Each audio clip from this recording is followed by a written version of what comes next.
So, once again comes to us the story of the Good Samaritan. This story is one of the absolute highlights of the New Testament. We all know it. We have heard it dozens of times.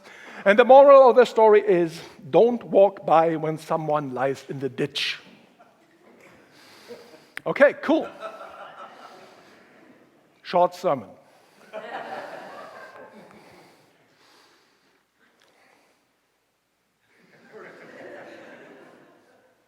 Do we go home early or shall I take questions? But, of course, the problem is with asking questions. It is that when you really ask something, we might get really an answer. And because often we sense that some answers might be upsetting and confusing and will challenge our holy cows and morally compel us to stand up and rock the boat and stand for something that makes us often reluctant to ask. That doesn't mean we don't utter sentences that end with a question mark. But it means that when the question mark hangs in the room and it is time for a response, the response we get and expect is some variation of something we already know, something safe and comfortable. Okay, that does not cover questions like where is a post office when you really don't know where the post office is. But I'm talking about questions that might, when asked, provoke a profound answer. Like,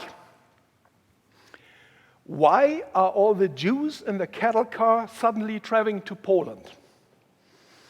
You cannot imagine the sheer number of railway engineers that did not ask that question during the Nazi regime in Germany. After the war, they said, railway engineers don't ask questions why people go where they're going. That's not their job. They just drive the train.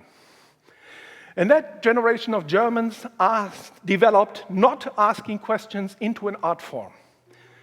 And after the war, they collectively joined the League of Selective Forgetfulness. And that is an international organization that has also many members in the US Congress.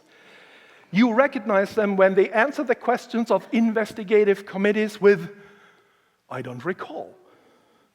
A mild case of dementia seems to be an occupational hazard for political operatives. Most of us are neither politicians nor Germans. So what has that to do with us? I'm happy that you asked that question. And the answer is, I don't know. Maybe these are some eclectic thoughts that randomly float through my head when I think about people dying in the ditch. Like the dad and his daughter who recently drowned in the Rio Grande. That's an image of profound human tragedy that hopefully makes us courageous enough to ask the real question. Why?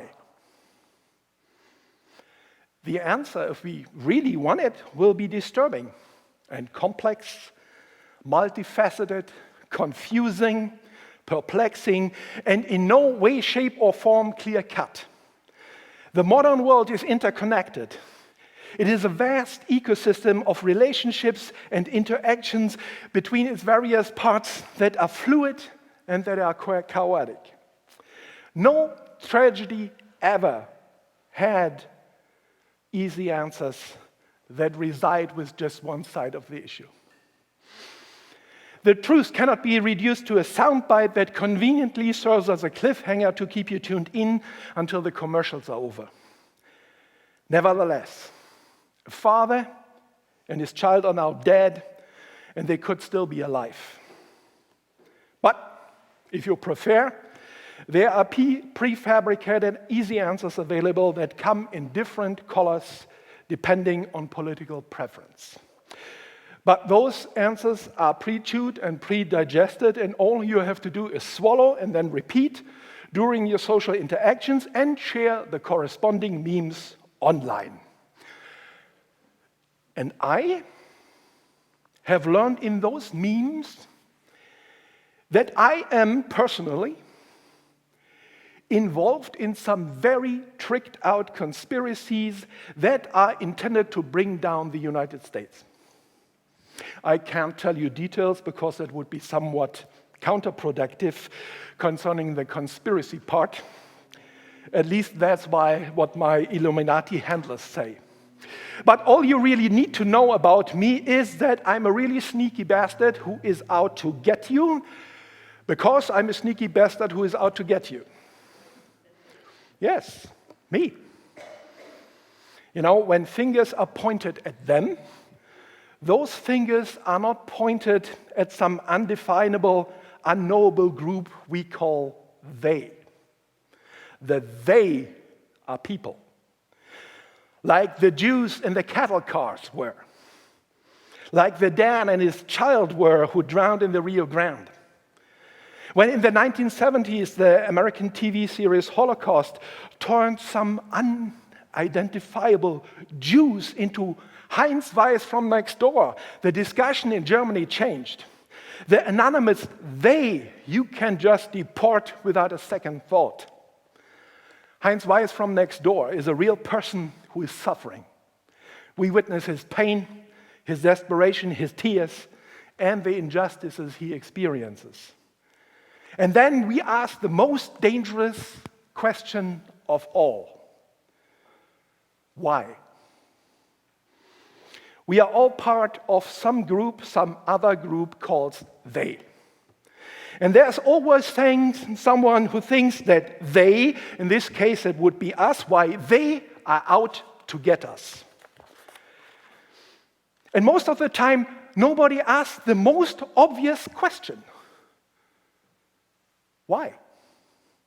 What nefarious reasons have they to get out and get us? Why?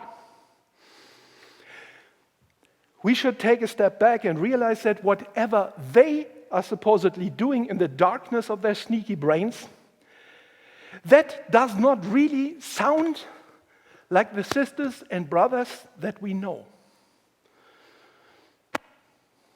Of course, sometimes these sisters and brothers might have different views than we have, but that,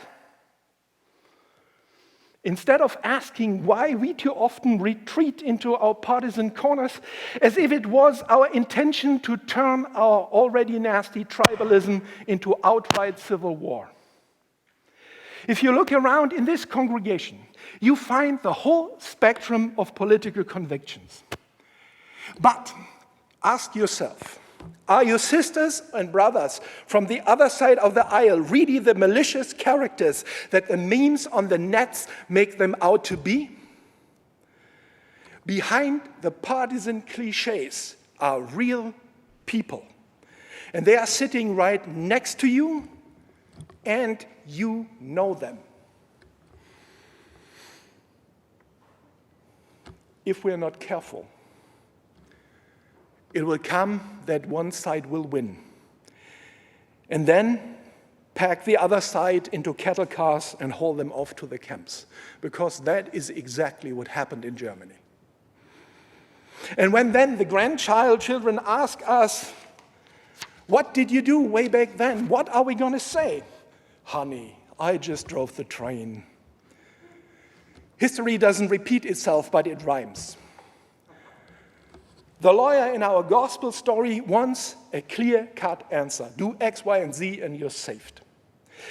But instead of a clear-cut answer, Jesus gives him a parable, a story. A story has many moving parts that need to be studied and that need to be examined. The priest and the Levite are not just villains. They don't touch the person because when they touch the person, they have lost their purity. And with their purity, they have lost the ability to perform their religious obligations. And religious obligations are not a choice. If you do not perform them, God gets angry. And when God gets angry, the consequences might be worse than a single person dying in a ditch. The priest and the Levite have something very real to lose. And that alone gives rise to a lot of questions. Why do you have to be pure? What makes you pure or unclean? Is it really God's will that purity is worth more than a human life? And why does God not want people to serve him who just have saved a life? Did something in the law or in our traditional way of doing things get lost in translation? Because only one thing is crystal clear in this story. The man in the ditch is suffering, and the man in the ditch needs help. And thinking about that, that is where Jesus wants his people to be, on the way and on the move, following the questions and questioning the answers, sitting together, debating, discussing, seeking wisdom, breaking bread, living peace, holding each other, sharing good days and bad days. In short, loving God and neighbor. Christians never win, because life is not a contest to be won. Life is a journey taking us ever closer to the grace of God. Faith has to have real-life consequences, or it is not faith but light Sunday morning entertainment with a religious touch. Faith is also the power that helps us questions. When we get the answers, we might be called to kill a holy cows so that real life has a chance. And if you think of it, in the end, there is no hiding from the truth, because the truth comes from God, and God is everywhere. Amen.